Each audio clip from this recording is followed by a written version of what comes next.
क्या आप जानते हैं माघ मास में किया गया एक छोटा सा पुण्य कई जन्मों के पाप कैसे हर लेता है। इसी रहस्य से आज शुरू हो रहा है अध्याय 4। माघ मास का ये अध्याय केवल कथा नहीं, ये है प्रभु की कृपा को पाने का सरल मार्ग। चलिए अध्याय 4 की पावन कथा शुरू करते हैं। जिस समय साक्षात विष्णु के रूप श्री दत्तात्रेय सत्य पर्वत पर रहते थे, तब महिष्मति के राजा सहस्त्रार्जुन ने उनसे पूछा कि ये योगियों में श्रेष्ठ दत्तात्रेय जी, मैंने सब धर्म सुने, अब आप कृपया करके मुझे माघ मास का महात्म्य कहिए। तब दत्तात्रेय जी बोले, जो नारद जी ने ब्राह्मण जी से कहा था वही माघ महात्म्य मैं तुमसे कहता हूँ। इस कर्म भूमि भारत में जन्म लेकर जिसने माघ स्नान नहीं किया, उसका जन्म निष्फल गया। भगवान की प्रसन्नता, पापों को नाश और स्वर्ग की प्राप्ति के लिए माघ स्नान अवश्य करना चाहिए। यदि यह पुष्ट व शुद्ध शरीर माघ स्नान के बिना ही रह जाए तो इसकी रक्षा करने से क्या लाभ। जल में बुलबुले के समान, मक्खी जैसे तुच्छ जंतु के समान यह शरीर माघ स्नान के बिना मरण समान है। विष्णु भगवान की पूजा न करने वाला ब्राह्मण, बिना दक्षिणा के श्राद्ध, ब्राह्मण रहित क्षेत्र, आचार रहित कुल, ये सब नाश के बराबर है।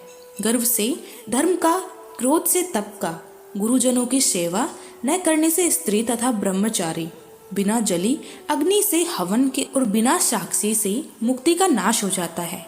जीविका के लिए कहने वाली कथा, अपने ही लिए बनाए हुए भोजन की क्रिया, शूद्र से भिक्षा लेकर किया हुआ यज्ञ तथा कंजूस का धन सब नाश के कारण है। बिना अभ्यास और आलस्य वाली विद्या, असत्य वाणी, विरोध करने वाला राजा, जीविका के लिए तीर्थ यात्रा, जीविका के लिए व्रत, संदेह युक्त मंत्र का जाप, व्यग्र चित्त होकर जप करना, वेद न जानने वाले को दान देना, संसार में नास्तिक मत ग्रहण करना, श्रद्धा बिना धार्मिक क्रिया, यह सब व्यर्थ है। और जिस तरह दरिद्र का जीना व्यर्थ है, उसी तरह माघ स्नान के बिना मनुष्य के जीना व्यर्थ है। ब्रह्मघाती, सोना चुराने वाला, मदिरा पीने वाला, गुरु पत्नी गामी और इन चारों की संगति करने वाला माघ स्नान से पवित्र होता है। जल कहता है कि सूर्योदय से पहले जो मुझसे स्नान करता है, मैं उसके बड़े से बड़े पापों को नष्ट करता हूँ। महापातक भी स्नान करने से भस्म हो जाते हैं। माघ मास के स्नान का जब समय आ जाता है तो सब पाप अपने नाश के भय से कांप जाते हैं। जैसे मेघों से मुक्त होकर चंद्रमा प्रकाश करता है, वैसे ही श्रेष्ठ मनुष्य माघ मास में स्नान करके प्रकाशमान होते हैं।